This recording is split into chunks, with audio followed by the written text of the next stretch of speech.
Bueno, momento literario del programa. Vamos a ponernos cultos, que no va a ser todo decir burradas, ¿eh? Que aquí a veces también nos ponemos con la cultura, que la cultura es importante. Es que dicen que la droga que el fútbol es el opio la droga del fútbol, del opio. Bueno, no sé, una tontería de esa que dicen del fútbol, que es el opio del pueblo, que ahora mismo no me acuerdo cómo es. Pero la cultura es muy importante y hoy tenemos a un escritor que ha hecho una cosa más difícil. Vosotros sabéis que yo lo digo siempre, lo de los escritores tiene su mérito porque es juntar letras para hacer palabras, palabras para hacer frases, frases para hacer párrafos, párrafos para hacer libros. ¡Ojo! Pero cuando hablamos de poesía, encima las palabras y las frases tienen que rimar, una cosa muy rara. Pero bueno, de ello vamos a hablar con nuestro invitado de ahora mismo, que lo tengo al otro lado de la línea telefónica, que se llama Ben Clark y al cual yo lo saludo. Hola Ben, ¿qué tal estás? Hola, ¿qué tal? Encantado de estar en el programa, muchas gracias, muy feliz. Oye, que más o menos he dicho bien lo de la poesía, lo de los escritores que además hacéis poesía, ¿no? Bueno, sí, la única puntualización que te haría es que la poesía no tiene por qué rimar, es decir, que tiene toda la dificultad del mundo, como bien has dicho, y hay muchas cosas que tener en cuenta a la hora de escribir un poema, pero afortunadamente la rima es una decisión que puede estar o no estar, ¿no? Y en mi caso, pues la mayoría de los poemas prescinden de la rima.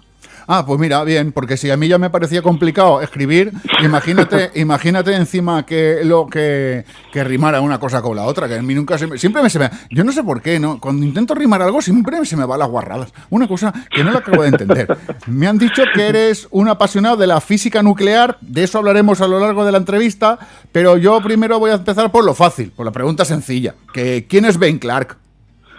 Bueno, pues yo nací en Ibiza y de padres británicos, de ahí el nombre tan español, ¿no? Ben Clark, es un nombre, pues, de ahí de Albacete, de las afueras. Y nada, bueno, llevo escribiendo muchísimos años y ahora mismo vivo en Málaga y estoy muy contento con este libro que todavía no lo hemos dicho. Se llama ¿Y por qué no lo hacemos en el suelo? Correcto. Libro editado en Espasa. Así es. ¿Y por qué no lo hacemos en el suelo? Oye, Ben Clark, no tienes nada que ver, no eres familia de Clark Kent, ¿verdad? No, eso es No. La verdad es que el de pequeño siempre tenía el mote Ben Clark Kent, todo junto así, y tampoco soy familia de Clark Gable. Pero bueno, Clark es desde luego un apellido que en verdad no es tan raro en el ámbito anglosajón. Es en Estados Unidos y en Canadá hay bastantes Clarks, me he enterado hace poco. Oye, muy, muy curioso, la verdad es que yo lo desconocía, porque nosotros aquí en Valencia somos decir, che, claro que sí, che, bonico. Pero es una cosa muy de la terreta que decimos aquí por Valencia. Oye, Ben, ¿cuándo fue la primera vez que tú escribiste algo para que lo leyera una tercera persona y no fuera lo típico que hacemos en el cole de las redacciones de verano y estas cosas? Pues yo creo que debió ser muy temprano, quizás posiblemente a los 11 años o algo así, a los 10, a los 11 años, y creo recordar que fue un poema, y que la intención era, pues un poco la intención que en el fondo hay en la poesía siempre, ¿no? Que es comunicar algo, intentar expresar algún tipo de sentimiento, de emoción, y si lo recuerdo bien, era un poema que hablaba pues un poco sobre el agua y la idea de que el agua se ensuciaba, entonces era un poema sobre la ecología, la verdad. ¿Y cuándo decides? Eso fue lo primero que escribiste para que lo leyera alguien. ¿Y cuándo decides que te quieres dedicar a ser escritor, a escribir libros? Porque luego hablaremos que tienes un montón de libros escritos, hijo mío. Tienes el libro escrito para aburrir. Si me pongo a decir todos los libros que tienes escritos, se acaba el programa. La verdad es que no es una decisión consciente en un momento dado. Hombre, sí que hubo un momento muy importante para mí, que fue el momento en que me dieron con 20 años la beca de la Fundación Antonio Gala, donde estuve recibiendo un curso entero, y en ese momento decidí que lo que yo hacía tenía un valor y que tenía que intentar perseguir un poco ese camino. Pero la verdad es que es más bien un destino, y a veces incluso podría parecer una condena, ¿no? Más que una elección, digamos, inteligente. Tu último libro, ¿Y por qué no lo hacemos en el suelo?, que salió a la venta el 19 de mayo, es un libro de poesía. ¿Y qué cuentan? Y te pregunto yo, ¿qué cuentan los libros de poesía? Porque cuando uno habla de una novela, pues te cuenta una cosa, cuando te habla de la novela histórica, pues te cuenta otra, pero un libro de poesía, ¿qué cuenta? Pues los libros de poemas lo que hablan es de, en verdad tenemos una idea muy bueno, no voy a decir negativa, pero sí que tenemos una idea de la poesía muy equivocada, que es que la poesía es algo así como hermético, algo difícil, algo que es ajeno a nosotros, ¿no? Y es completamente al revés. Justamente la poesía es lo que más cerca está de las vivencias de cada día. La poesía habla de lo que le pasa a la gente, ¿no? De lo que pasa en la calle, de lo que pasa en nuestra vida, de lo que pasa en nuestra intimidad, y en ese sentido, pues yo creo que habría que intentar buscar la idea de que la poesía no habla de cosas raras, sino que simplemente habla de nosotros, de cada uno de nosotros. Oye, ¿tú piensas que la poesía tiene un lector más femenino que masculino, o esto es una tonta que yo acabo de decir y me queda más ancho que la boca? Yo creo que es una tonta que te acabas de inventar. Yo creo que hay muchos tipos de lectores. Yo creo que desde luego sí que podríamos decir que la poesía conecta muy bien, o debería conectar muy bien, si no nos empeñáramos en machacarla en los sistemas educativos, debería conectar muy bien con los jóvenes, porque precisamente estamos hablando en muchos casos, sobre todo en los poemas de amor, que este es un libro de poemas de amor, pues de sentimientos, como diríamos con la expresión, un poco a flor de piel, ¿no? Y quizá la poesía, pues, no se conecte necesariamente mejor con mujeres o con hombres o con cualquier tipo de persona, pero sí que podríamos generalizar y decir que los jóvenes pues realmente pueden percibir la poesía como algo muy cercano. Oye, ¿por qué se llama el libro y por qué no lo hacemos en el suelo? Que yo cuando lo vi, ¿por qué no lo hacemos en el suelo? Dije, esto es un libro de guarrás. Y luego ya cuando te pones claro, ¿no? Y luego cuando te pones ahí ya... Bueno, es un poco la idea, hombre, la portada, que es maravillosa, que la ha hecho Liniers, el historietista e ilustrador Liniers, Ricardo Siri, propone precisamente que estos personajes que tenemos en la portada no están conectados con el suelo, ¿no? Están como flotando. Y ¿por qué no lo hacemos en el suelo? Puede parecer una propuesta ciertamente pues un poco guarra, pero no llega a ser explícito, es decir, podría ser otra cosa. Lo que pasa es que se nos va a todos el pensamiento hacia lo único, ¿no? Hacia lo sucio. Y no es así. ¿Y por qué no lo hacemos en el suelo? Puede ser, por ejemplo, proponer empezar una historia de amor. Qué bonito. Que yo a la gente cuando escribe novelas siempre le pregunto, novelas pues yo qué sé, thrillers y con novela negra y tal, le pregunto que si necesitan algo para inspirarse, y te lo tengo que preguntar a ti, porque yo creo que esto de la poesía es mucho más complicado que contar como un señor destripa otro. ¿Tú para escribir necesitas tener un ambiente, por ejemplo, que el primer rayo de la luna llena del cuarto menguante o del cuarto saliente entre por la ventana de tu habitación a través de una copa de vino blanco y rebote y te pegue en los ojos y te deslumbre? No. Yo creo que hace falta precisamente, mira, lo acabas de hacer ahora, en esta construcción ya estabas de camino a construir un poema. Lo que necesitamos es precisamente fijarnos en algo y darle una vuelta y pensar mucho en esa cosa, ¿no? Entonces, en el ejercicio mismo de intentar pensar en cómo sería la inspiración para escribir un poema, pues tú ya has hecho un ejercicio poético, ¿no? Y por ahí va el camino, yo creo. Ojo, y sin darme cuenta, ¿eh? Esto ha sido... Y sin darte cuenta, y sin haberlo deseado me ha salido empareado. Madre mía, no, fíjate, esto ha sido una cosa. Oye, los poemas, tienen... Yo que soy muy de letras, pero soy más de números, ¿no? Y me pongo a contar y veo que en casi todos los poemas las frases tienen entre 8 o 10 palabras como máximo. ¿Eso es una obligación o no? ¿O el poema puede tener...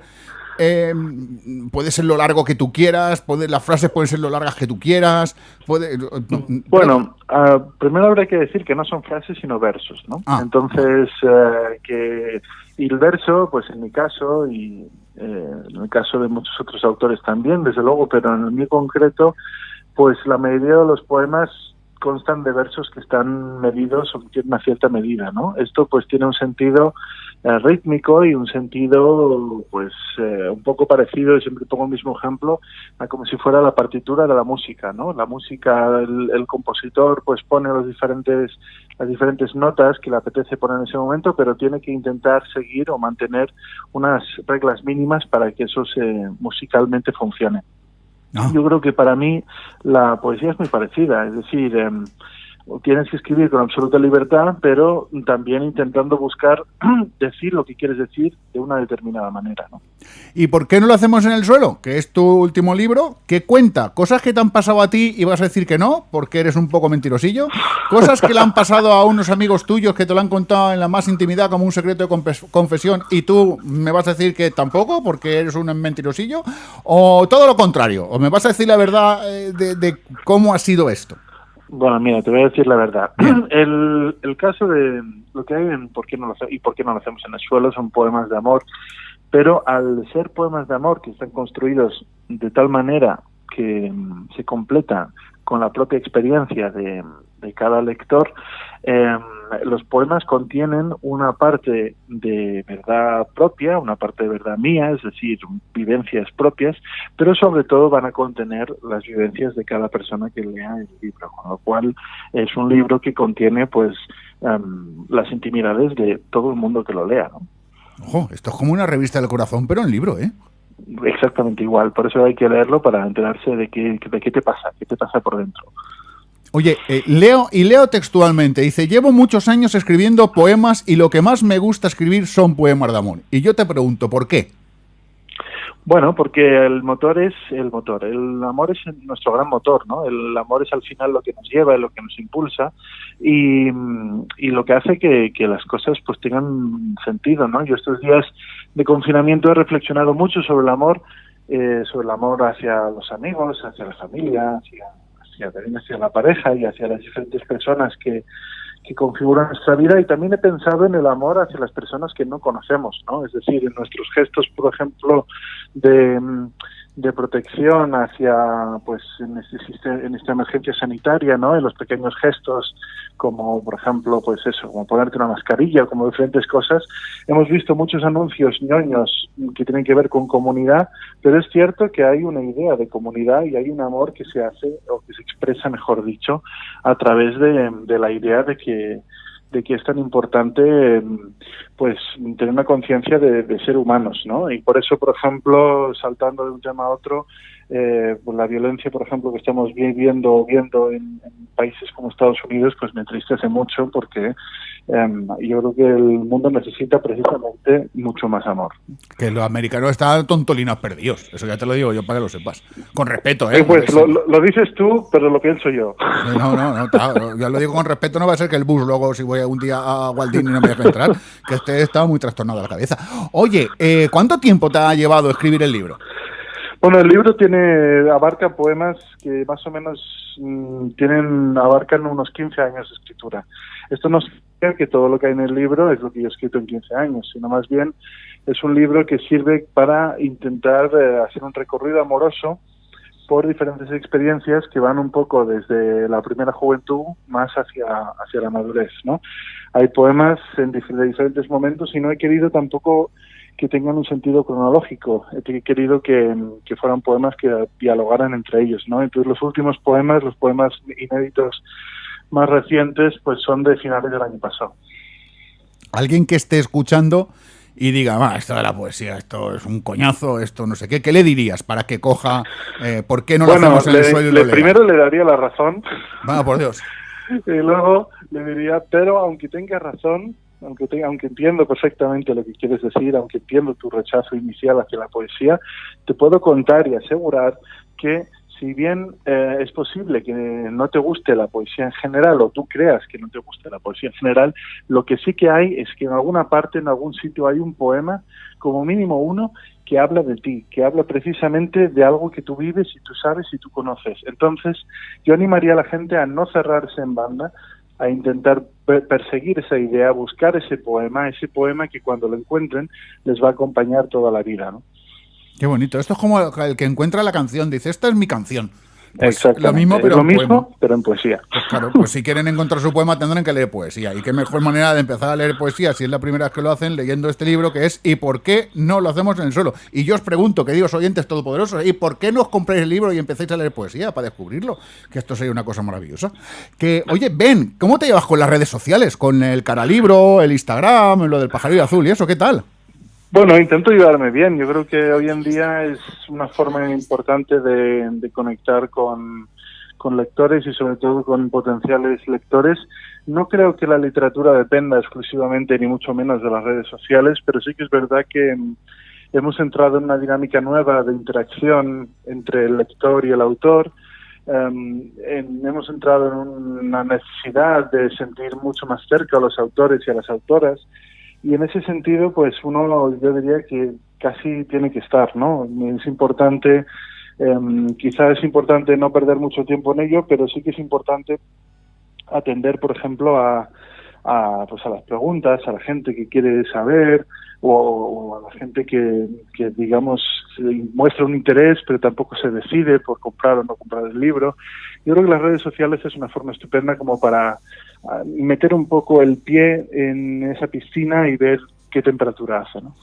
¿Cómo te encuentra la gente que quiera conocerte en las redes sociales? ¿Qué tiene que poner ahí en el buscador? Pues mira, en Twitter e Instagram es lo mismo, es todo junto, Ben Clark Poeta. Ben Clark Poeta. Y si no, hay una forma mucho más fácil, que es poner Ben Clark y la red social de turno en Google, y automáticamente el señor Google, que todo lo sabe, Ojo, nos llevará a este espacio. Que te vamos a perseguir nosotros también en el Instagram, que aunque somos feos, no nos dejan poner fotos nuestras porque nos la borran, porque dice que es contenido inapropiado. Pero una cosa bueno, extraña. eso puede pasar, puede pasar. Y fíjate, le pasa también a las grandes obras de arte, así que bueno, no os preocupéis. Pues, hombre, pues nos quitas un peso de encima, diciéndonos estas palabras de aliento.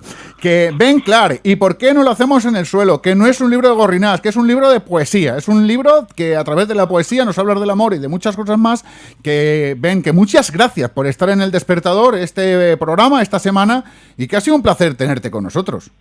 Un placer, y nada, como última palabra os animaría en cualquier caso siempre a buscar los libros en las librerías. Yo creo que es el lugar más adecuado para comprar libros ahora que volvemos a la nueva normalidad, a la extraña normalidad, pues que nos pille en una librería, ¿no? Pues sí, así es, que sea así. Oye, escucha, una cosa, que Ben-Hur tampoco es familia tuya, ¿no?